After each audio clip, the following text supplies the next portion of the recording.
So this is a new sheepskin that my husband just brought home today. Maka's keeping an eye on it. He's been laying here all day just to make sure the birds stay away. So I think I'm gonna tan this one. It's really pretty. It's got some neat coloring, and this is raw, just taken off the sheep this morning.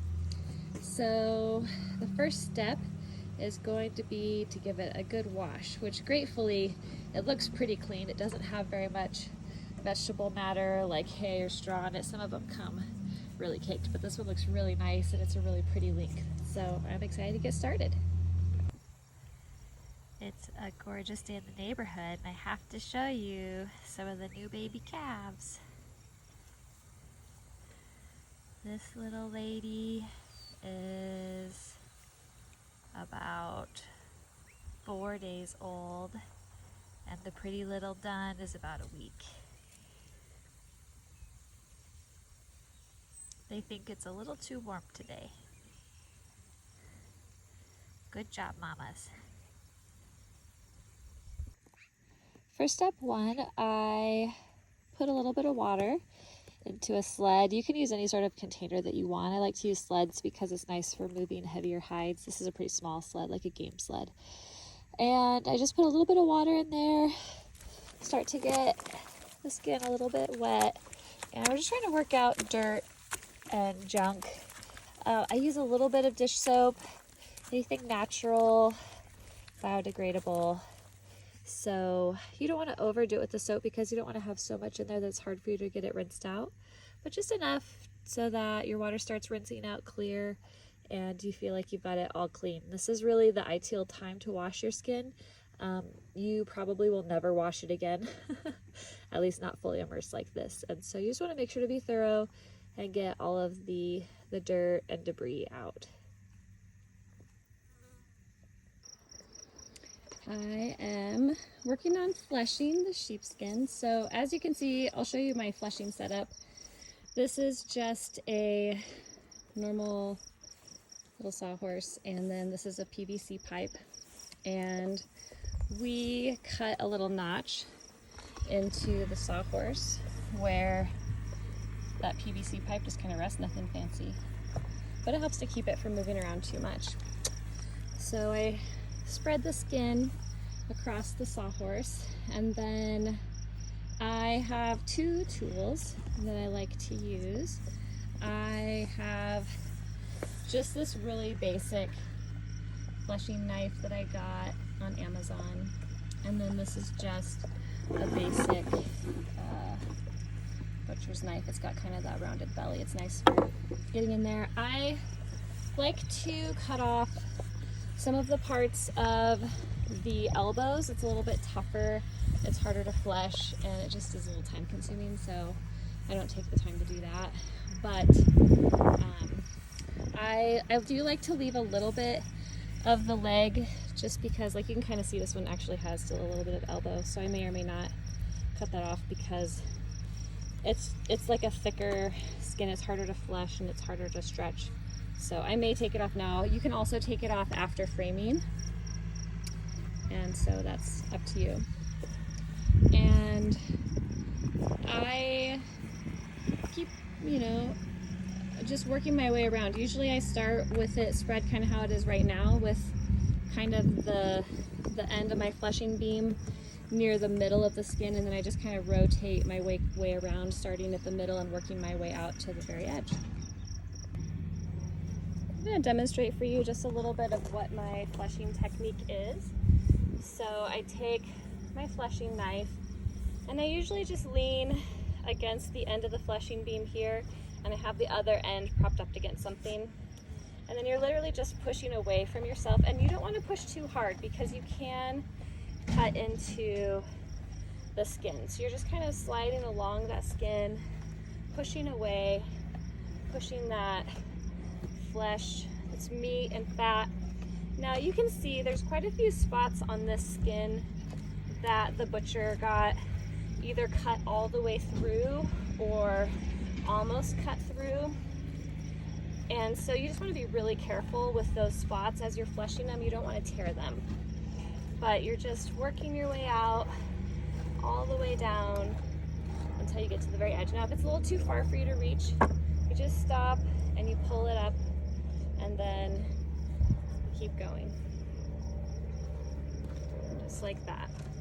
Until you have worked your way around the entire skin and removed all of the meat and fat. And I'm not too much of a perfectionist. Like, you can kind of see these edges here. There's maybe a little bit left. I might come back with my knife and get some of that, but we're going to put some salt and aluminum sulfate on it next. And then we're gonna do some treatment with some soy lecithin and an egg. And so we'll have other opportunities to remove some of those little bits that might be hanging on to the skin.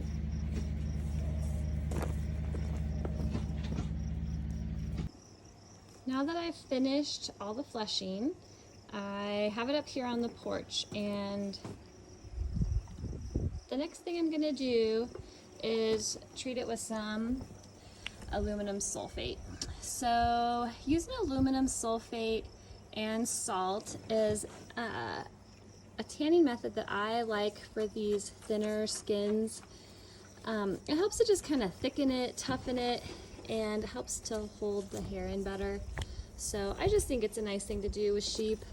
I also do it with cows that are going to be rugs, because again, it just kind of like helps to really lock that hair in. So you can kind of see now that even though I'm done with fleshing, like there's still some little tidbits here and there. So you do a good job. You get all the big hunks and chunks. You don't want anything that's gonna rot, although the salt does help to slow that down and prevent it, but the less meat there is, the better. And so I just lay it out flat like this. Maka, the faithful helper, he does not like to leave the hide side. And I get this aluminum sulfate, I think I get this at Ace, anywhere that sells. It's for plants, and it's a natural product. In some regions of the world, when you bury a sheepskin in the ground, that's kind of how they came up with this method. It is naturally occurring in the earth. I just sprinkle some on there. I don't know, it's probably 1 to 2 cups. And then I like to put a glove on my hands just because, why not? And I just spread it all the way around, and I just make sure that I have this spread out, that there's no edges curled under, and then I bring it out all the way to the edge. And then after I have aluminum sulfate over the entire skin, I'll do the same thing with salt.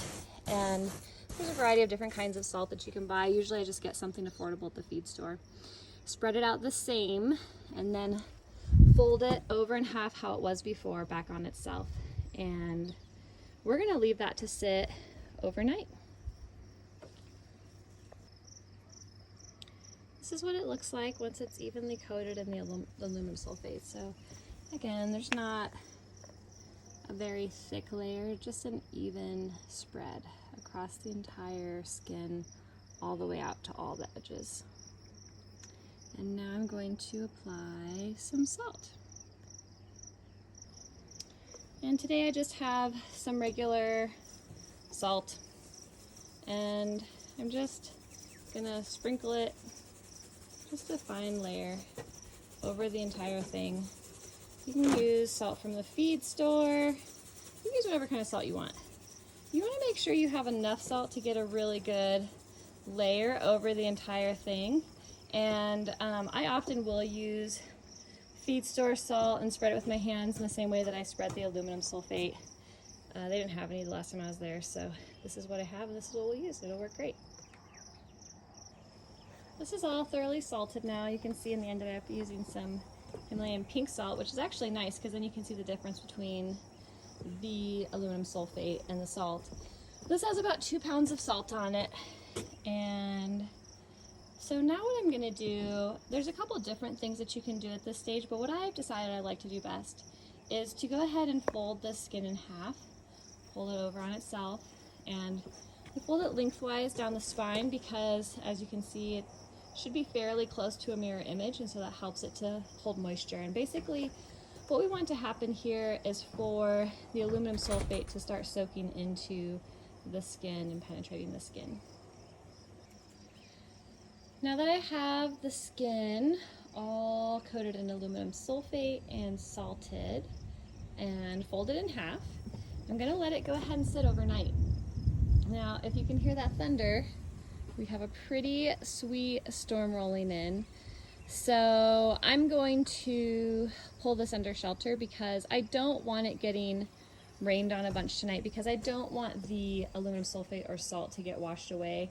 Not that it would terribly with it folded over, but I just don't want that to happen. So I'm gonna slide it under cover, and then tomorrow I'm going to put it in a saltwater bath, and that will be the next step.